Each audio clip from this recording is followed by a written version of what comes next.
Você está ouvindo a um programa oficial da campanha Hashtag O Podcast é Delas 2021. Uma campanha criada para promover a maior inclusão e participação de mulheres no podcast no Brasil e em outros países. Para conhecer outros programas, procure pela hashtag nas suas redes sociais ou acesse o site opodcastadelas.com.br e encontre muitos episódios.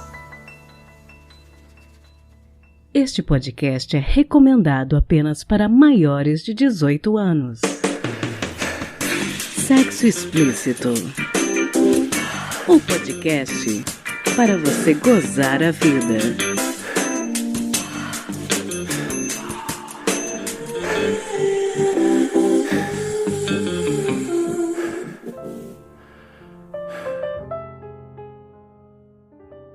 Taradinhas, tudo bem com vocês? Antes de começarmos o programa, tenho 2 avisos para dar. O primeiro é que eu não sei se vocês viram nas nossas redes sociais, mas já realizamos nosso primeiro sorteio do ano para os nossos assinantes do PicPay. Vai lá em @Sexo Explícito Podcast no Instagram para conferir quem ganhou e como você pode participar dos próximos sorteios. Agora, só em junho. E aguardem que estamos preparando surpresas super especiais para vocês. O segundo aviso refere-se à nossa live exclusiva, que vai acontecer na sexta-feira, dia 26 de março. Quem é assinante já sabe qual o tema e receberá em breve o link para assistir. Tá imperdível. Essa live, que será privada, vai acontecer pelo nosso canal do YouTube. Hoje nós vamos conversar com a Mônica Torres e eu gostaria de pedir a vocês um favor. Caso queiram saber ainda mais sobre como funciona a terapia de casal ou sintam que a dúvida de vocês não foi contemplada no episódio de hoje, mandem suas perguntas sobre o tema anonimamente para curioscat.ca/podsexo explícito. Quem sabe a gente não chama a Mônica de novo para conversar com a gente, né?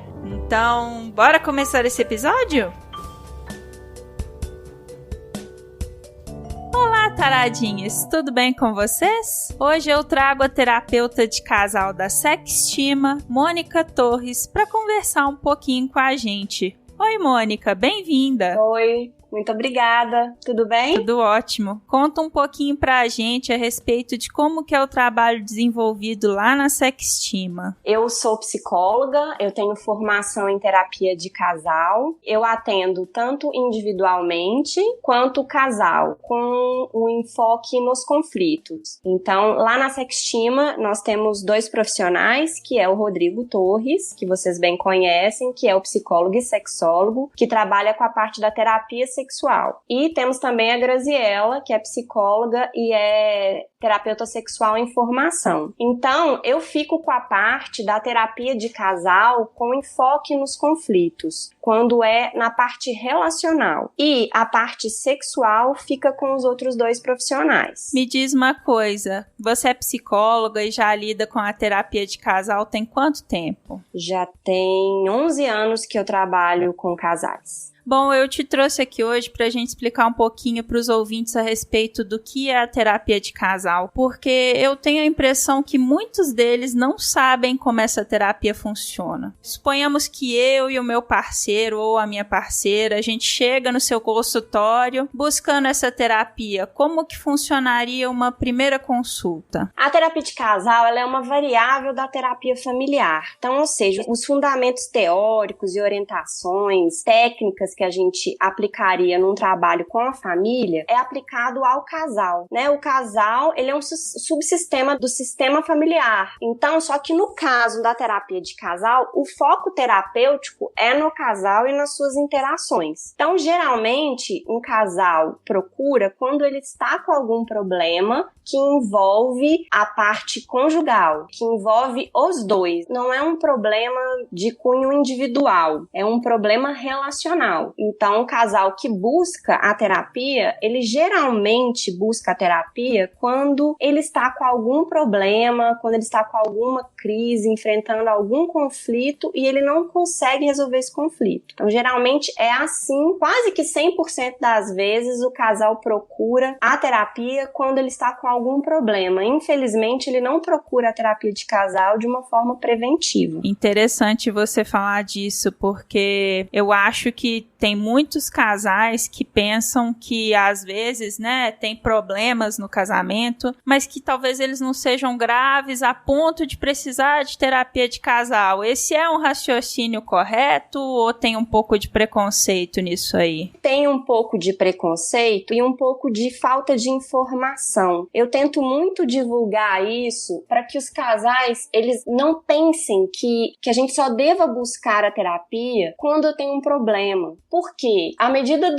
que o tempo vai passando, com o desgaste do relacionamento, com o tempo de convívio, rotina, todo mundo vai juntando algum tipo de conflito. É inevitável, né? Você conviver com muito tempo com uma pessoa e não ter conflitos com ela. E aí, as pessoas, eu acho que elas estendem a corda demais. Elas só procuram quando o relacionamento está sob o fio da navalha. Então, é raro chegar ao meu consultório uma pessoa que procura no início de uma pequena crise, de um conflito, de algo que eles não estão conseguindo. Eles geralmente procuram só quando o relacionamento já está sob o fio da navalha ou a ponto da separação, entende? É como se tivesse que buscar a terapia como tábua de salvação. Isso é muito perigoso. Complicado. E suponhamos que você chega para a primeira consulta, os dois são obrigados a falar, tem algum tipo de equilíbrio sobre quem fala mais ou quem está com a razão, digamos assim? Interessante você me perguntar. Porque é muito comum também chegar ao consultório um casal em que um dos parceiros ache que o outro é o culpado ou que ele é o certo do relacionamento.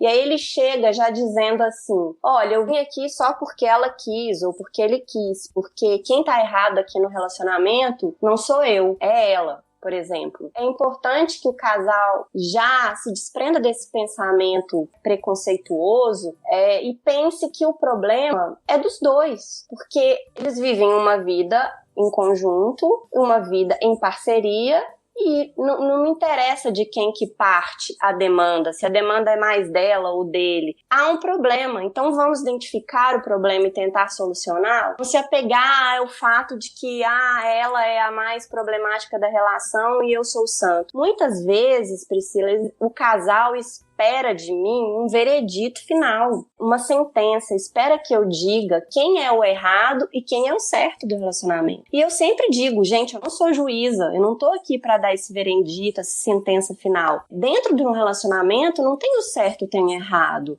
Tem um problema, um conflito, que a gente deve não querer ter razão, a gente deve querer resolver o problema. Inclusive, um ouvinte me procurou no Telegram e foi o motivo de eu estar fazendo essa entrevista com você hoje, porque ele virou pra mim e falou assim, eu tenho medo de ir na terapia de casal porque a minha esposa não quer e ela diz que a gente vai só pra eu dizer que eu tenho razão. Pois é, tá vendo como isso é comum? Sim. Engano dele, porque esse não é o objetivo de nenhuma terapia, de nenhum profissional da psicologia. Ele não tá ali pra te falar que você tá certo ou que você tá errado. Obviamente, em alguns casos, eu pontuo algum tipo de conduta do parceiro que não foi adequado.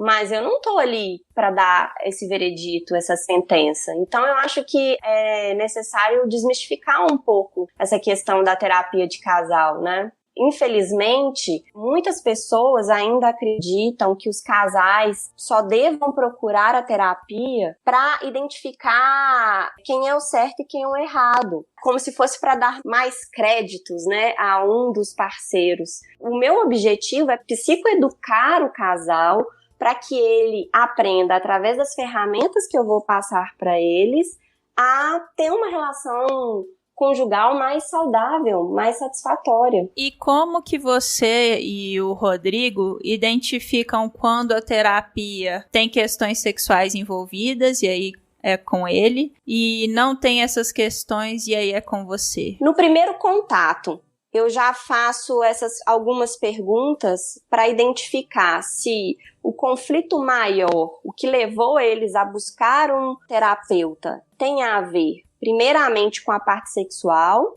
ou com a parte conjugal. É importante dizer que é muito comum o casal estar com algum problema relacional e isso influenciar a parte sexual. Mas, se esse problema, se ele começou na parte conjugal, aí o tratamento começa comigo. Eu preciso melhorar algumas questões relacionais, eu preciso melhorar a comunicação desse casal para que depois a gente possa passar para a terapia sexual. Porque se não melhorar, não tem como esse casal fazer sexo. Você entende o que eu tô querendo dizer? Não, com certeza. Nessa primeira abordagem, quando o casal me procura, eu preciso averiguar qual é a questão principal, qual é a demanda principal. E aí eu identifico se seria comigo ou com o Rodrigo ou com a Graziela, nossa outra profissional. Bacana. A gente está falando muito sobre também a terapia talvez ser algo um pouco mais preventivo, né?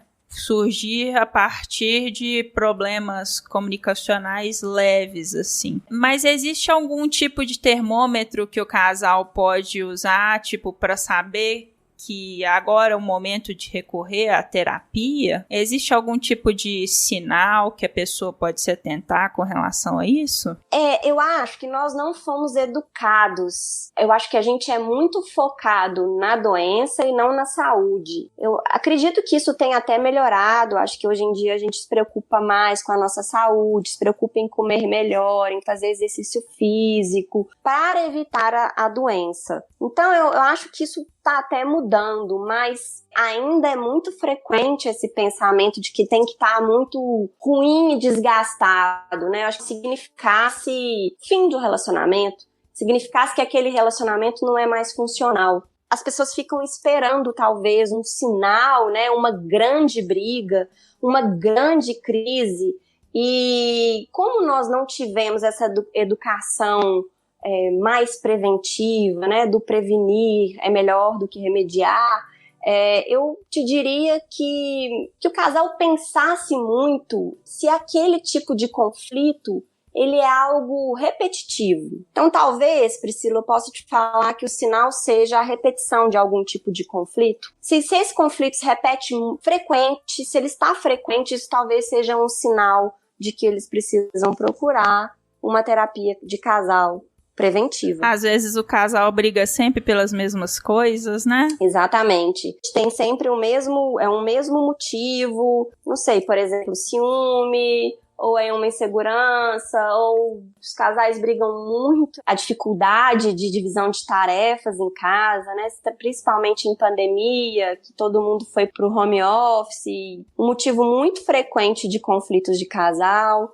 Então, eu acho assim, se está acontecendo frequente, eu acho que acende uma luzinha de vermelho de emergência. Opa, vamos prestar atenção, isso aqui está acontecendo com mais frequência, vamos dar uma olhada nisso? Interessante. Bom, qual que é a expectativa de um casal com a terapia? Restaurar o casamento à forma como ele era antes? Como que funciona isso? A expectativa dele, geralmente, é sair desse conflito que o levou, mas não basta resolver o conflito, eu preciso ir na raiz. Então, por que que, né, eu preciso entender o porquê que esse conflito é tão frequente, o que que tá lá atrás fazendo com que esse casal tenha sempre este tipo de conflito. E aí que eu uso as ferramentas para ajudar esse casal. Eu não vou falar eliminar, mas evitar que esse tipo de coisa aconteça. Ou quando aconteça, ele tenha ferramentas para usar no momento do conflito. E isso acaba evitando uma crise maior dentro do casamento ou do relacionamento. Eu achei interessante que você colocou a terapia como algo que pode ser contínuo na vida da pessoa, né? Como algo preventivo. E aí, por exemplo, a gente sabe que se a gente comer legume, tiver uma alimentação mais saudável, isso pode ter impacto no nosso colesterol, por exemplo. Quais os benefícios que você acha que a pessoa pode esperar a médio e longo prazo desse trabalho de terapia de casal? Eu acredito que um caminho para uma vida saudável psiquicamente seja o autoconhecimento. Eu acredito que quanto mais a gente se conhece, quanto mais a gente entenda quais são os nossos gatilhos, maior a chance da gente ter uma vida física e emocional satisfatória. Obviamente que isso uma hora ou outra vai haver um problema. E pensando também pelo ponto de vista de que nós não fomos educados, a gente só escutou que a gente precisa casar, que a gente tem que ter filho, mas ninguém nos passou nenhuma ferramenta para aprender a se relacionar. A gente não tem aula disso na escola, a gente não sabe se comunicar mal, a gente não teve educação sexual e a gente cresceu escutando que é necessário viver a dois, que é necessário casar, sem ferramentas nenhuma para poder relacionar. Então eu acredito que o benefício a longo prazo de uma terapia de casal é que o terapeuta de casal, ele vai usar de todas as ferramentas que ele tem para psicoeducar esse casal, a ter um olhar mais cuidadoso sobre a relação,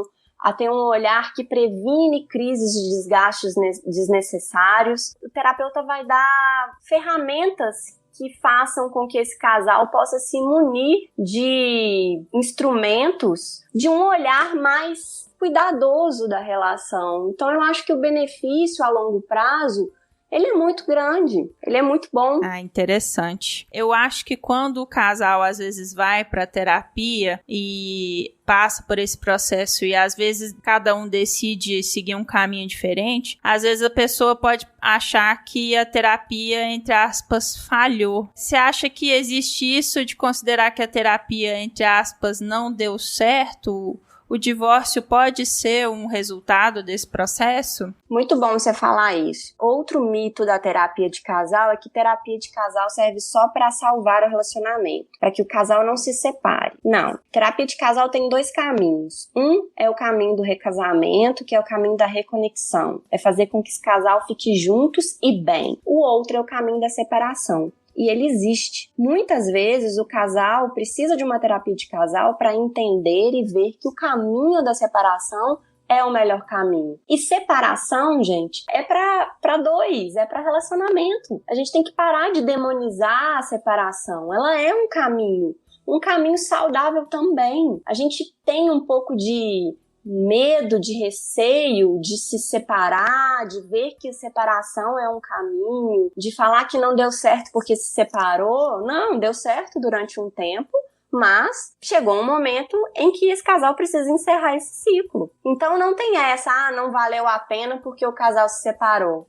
Valeu a pena sim porque o casal viu e a terapia ajuda esse casal a encontrar um caminho de uma forma menos traumática e mais elaborada. Bacana demais. Muito obrigada por conversar comigo hoje, Mônica. E onde que a gente acha você nas redes sociais para quem quiser continuar esse papo? Bom, vocês podem encontrar a gente na página da Sextima, @Sextima, ou no monicatorres.psicóloga nas redes sociais. E tem o site da Sextima também, né? Exatamente, temos o www.sextima.com.br. Lá a gente tem conteúdo muito bacana, temos um blog, falamos sobre muito de sexualidade, de comportamento, de casamento, de relacionamento.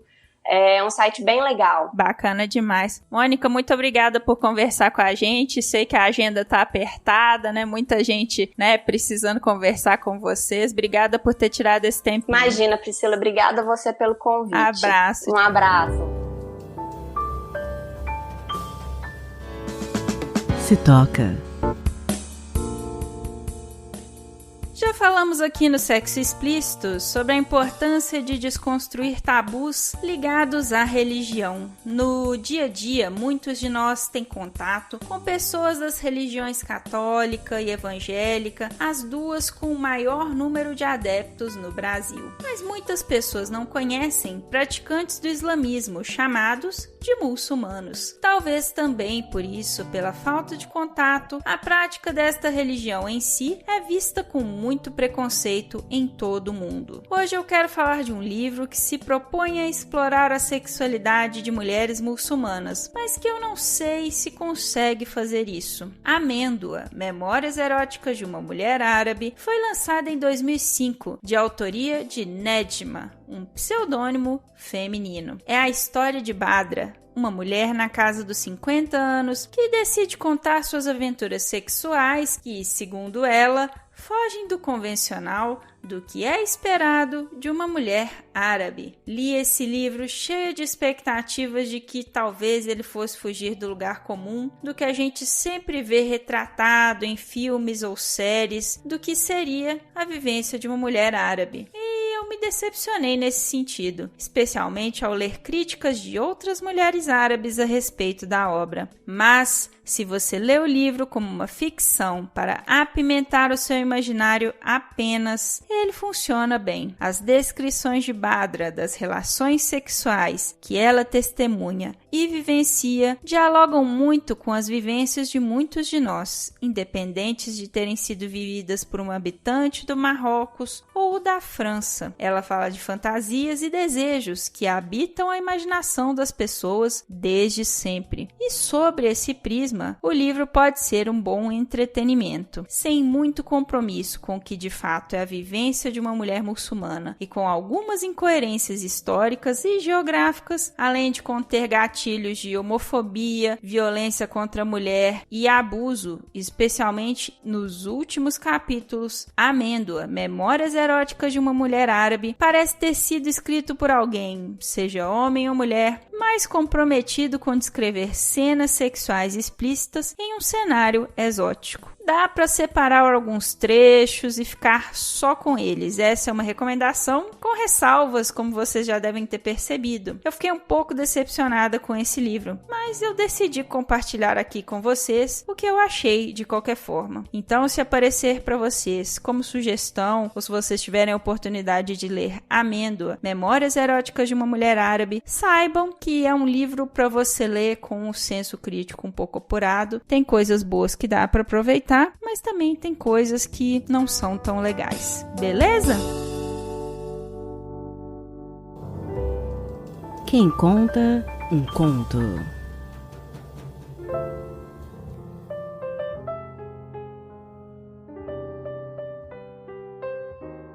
O conto que vocês vão ouvir agora foi enviado em maio do ano passado por um ouvinte meu muito querido, que deseja permanecer anônimo. Nessa história, uma transa baseada em fatos reais de um relacionamento com bastante cumplicidade, confiança e companheirismo. O narrador também é meu ouvinte, o Rogério Oliveira, que faz parte do nosso grupo do Telegram e é uma pessoa que contribui bastante por lá. Ele fez um excelente trabalho nessa narração, passando uma atmosfera de intimidade e sensualidade, conforme a história pedia. Espero que gostem da interpretação dele, tanto quanto eu gostei. E se o seu conto ainda não saiu no podcast, não desanime. Só do ano passado eu tenho contos para saírem mais ou menos até junho. Então ele provavelmente está na fila, beleza? Não desistam de mim. E fique agora com o conto chamado 17 anos.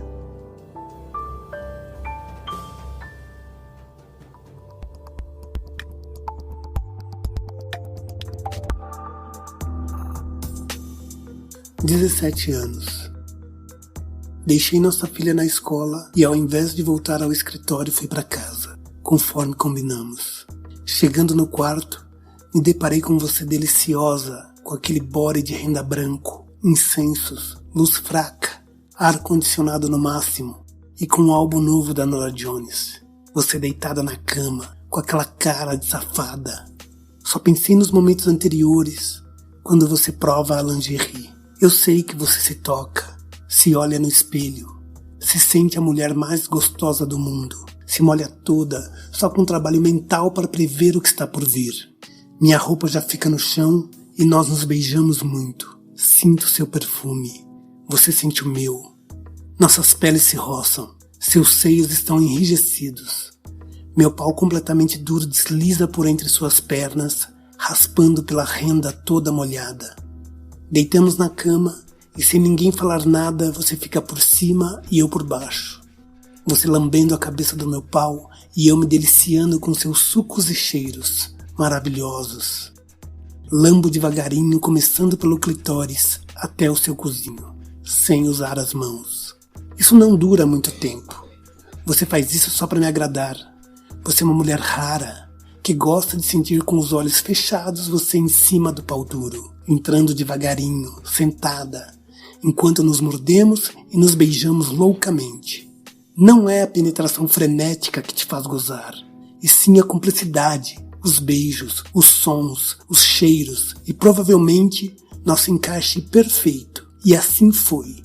Só com o deslizar o cacete pra dentro da sua bucetinha completamente encharcada e com pouquíssima penetração você goza.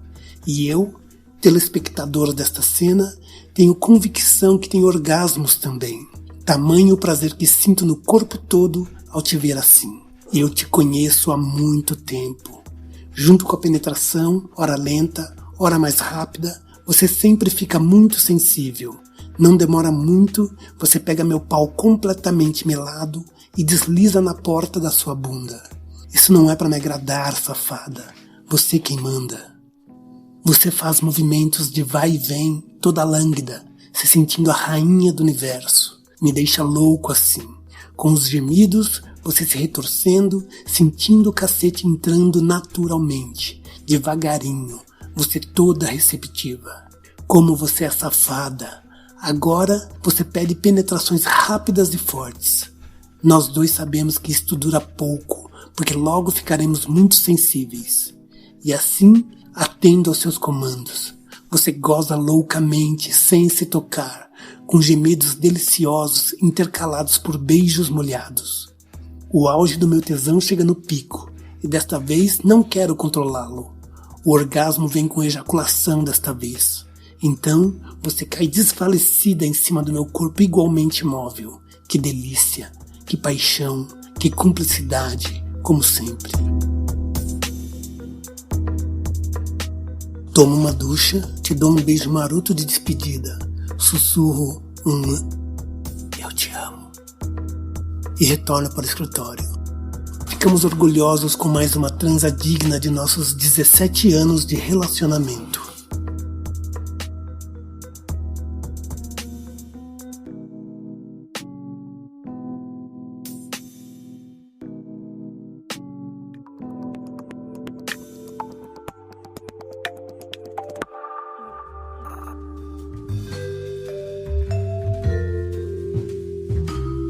Este foi mais um episódio do podcast Sexo Explícito.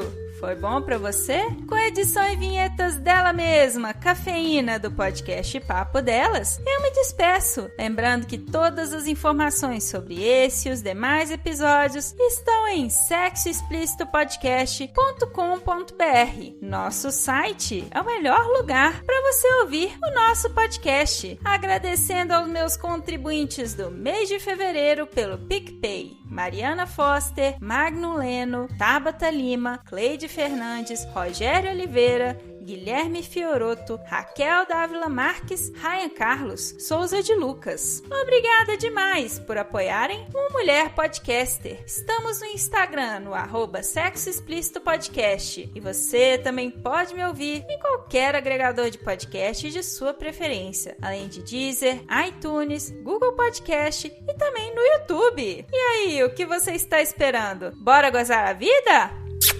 Beijo!